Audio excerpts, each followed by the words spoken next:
నమస్తే welcome to dot news.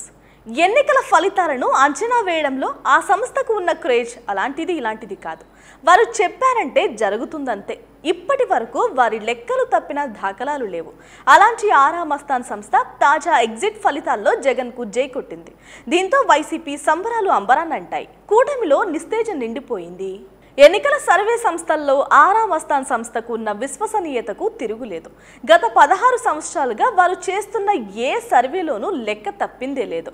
ఆరా సంస్థ చెప్పిందంటే జరుగుతుందంతే అన్న విశ్వసనీయత అలా ఉంది. మరి రాష్ట్రంలోని బడా మీడియా ప్రతినిధులు, రాజకీయ నేతలు సైతం ఆయన సర్వే ఫలితాల కోసం కళ్లల్లో ఒత్తులు వేసుకుని మరీ ఉన్నారంటే అతిశయోక్తి కాదు.